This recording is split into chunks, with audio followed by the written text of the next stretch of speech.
இப்போது நிறைய விஷயங்கள் எனக்கு சொல்லணும்னு தோணுது. வேதனையாகவும் சரி, எல்லாத்தையும் ஏதாவது ஷேர் பண்ணுவேன். அப்படி ஷேர் பண்ணுறதுக்கு அம்மா தங்கச்சி முடிச்சு போனால் யார்கிட்டையும் ஷேர் பண்ண முடியும்.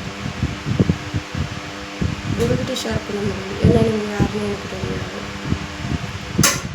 ஒரு வேளை நம்ம ஒரு பொண்ணு இருக்கிற இடத்துல நம்ம போய் ஷேர் பண்ணுறோம் அப்படின்னா, எப்படி சொல்கிறது, என்னோடய வேதனையை நான் இன்னொரு பொண்ணுக்கிட்ட ஷேர் பண்ணுறேன் அப்படின்னா, அந்த பொண்ணு அதை விட பெரிய வேதனையாக எனக்கு சொல்கிறாங்க. அப்படி தானே? அந்த விஷயத்தில் நம்ம வேதனையை விட அவங்க வேதனை பெருசாக இருக்கும் அப்படின்ற அளவுக்கு தோன்ற அளவுக்கு பெரிய வேதனையாக சொல்கிறாங்க. கஷ்டம் தானே? அதில் என்ன பெரிய கஷ்டம், சின்ன கஷ்டம்? கஷ்டம்னாலே கஷ்டம்தான். வேதனைனாலும் வேண்டாம் தான். கஷ்டத்துக்கு வேதனைக்கு என்னங்க டிஃப்ரெண்ட்டு? எல்லாமே துன்பம் தாங்க. துன்பம், கஷ்டம், வேதனை ரொம்பவே சிரமம் தான். மருமகள் வாழ்றது ரொம்ப சிரமம். மாமியார் ஆட்டிடியூட் காட்டுறாங்க, நாத்தனாரும் ஆட்டிடியூட் காட்டுறாங்க. ஆட்டிடியூடை எப்படி குறைக்கிறது? கஷ்டம். எல்லா விஷயத்துலேயும் பொறுத்து போவாங்க சில மருமகள்.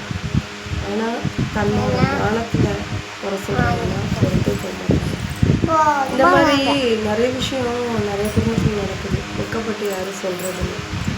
ஒரு சிஸ்டர் சொல்கிறாங்க, ஞானத்தில் குறை சொல்கிறாங்க, அவங்களுடைய குழந்தை பிறப்பில் குறை சொல்கிறாங்க அப்படின்னு சொல்லுவாங்க. அவங்க ஷேர் பண்ணும்போது நமக்கு தண்ணீர் முட்டிக்கிட்டு வருது. என்ன செய்ய? நம்மளோட கஷ்டத்தை நம்ம எப்படி ஷேர் பண்ணுறோம்? மருமகளோட அம்மா தேவைப்படுது. மருமகள் குழந்தை பெற்று கொடுக்குற குழந்தை தேவைப்படுது. ஆனால் அந்த பெற்று கொடுக்குற மருமக தேவை இல்லைல்ல. விளையாட்டாக இருக்கா, சிரிப்பாக இருக்கா, அவங்க நம்ம விளையாட்டு பொருளாக நினைக்கிறாங்க, இது நம்ம கேலிக்கு பொருளாக தெரியலையே. அவங்க கிட்ட இருக்கிற வரதட்சணை முக்கியமாக, அவங்க பெற்று கொடுக்குற குழந்தை முக்கியமாக படுது.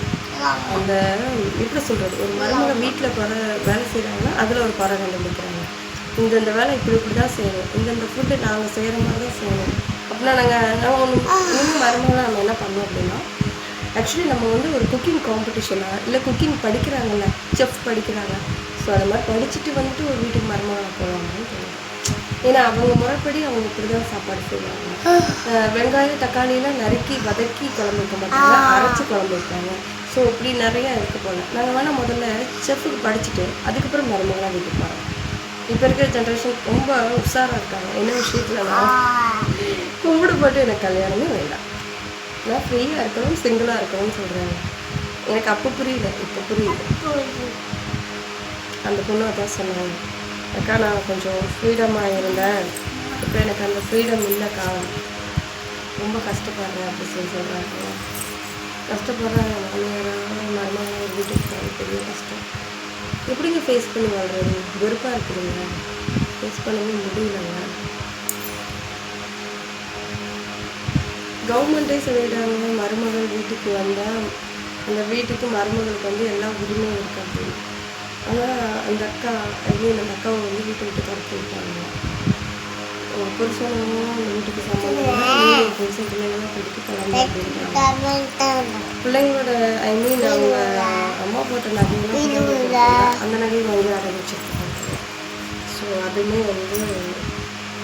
ஒழுக்கலையாம எல்லாத்தையும் வாங்கிட்டு புரிஞ்சு கொடுத்துட்டாங்க அப்படி சொல்கிறாங்க. நிறைய விஷயத்தில் கஷ்டம் இருக்குது. துணிஞ்சு வரப்பாங்க, துணிஞ்சுவாங்க. அதுதான் அந்த உலகத்துக்கு நம்ம எப்படி சொல்கிறது, உலகத்துக்கு இல்லைங்க, நமக்கு நல்லது. சிரிச்சுக்கிட்டே சொல்லலாம், இல்லை வேதனைப்பட்டு அளந்துகிட்டே சொல்லலாம். ரெண்டாம் கட்ட நிலையில் இருக்குது. அவங்க சொல்கிறத வச்சு பார்க்கும்போது ரொம்ப வேதனையாக இருக்குது. அது போக வீட்டு விட்டு கிளம்ப சொல்லியிருக்காங்க. 2 நாளில் இவங்களுக்கு அடுத்து வேலையை போய் சொல்லியிருக்காங்க. ஒரு வீட்டுக்கு போகிறதா அட்வான்ஸ் கொடுப்பாங்க. எவ்வளோ இருக்கும், எவ்வளோ கஷ்டம் இருக்கும். அந்த கஷ்டத்தெல்லாம் மீறி பொண்ணு எந்த அளவுக்கு வேதனைப்பட்டிருக்காங்க. இல்லை மாமியார் நாத்தனார் சேர்ந்து அந்தளவுக்கு கொடுத்துருக்காங்க. புருஷன் சொன்னது நம்பலையா, அது தற்செயலாக அவங்க குழந்தைங்க வந்து ஃபோன் வந்துருக்கும் போது ஆட்டோமேட்டிக் ரெக்கார்ட் ஆகிருக்கு கேட்டுட்டு இருந்திருக்காங்க. சரியா? ரொம்ப கஷ்டம். வாழ்றதே பெரிய டாஸ்காக இருக்குது இந்த உலகத்தில். வீட்டு பிரச்சனையே பெரிய பிரச்சனை. அதில் வெளியே போனாங்கன்னா வெளியில் வேலை செய்கிற இடத்துல எவ்வளோ பெரிய பிரச்சனைகள் இருக்குல்ல. முன்னேறி எப்படி வர்றது? வர முடியாது, வர விட மாட்டாங்களோ. அப்படி நம்ம வீட்டு பிரச்சனையே நமக்கு வாயாது.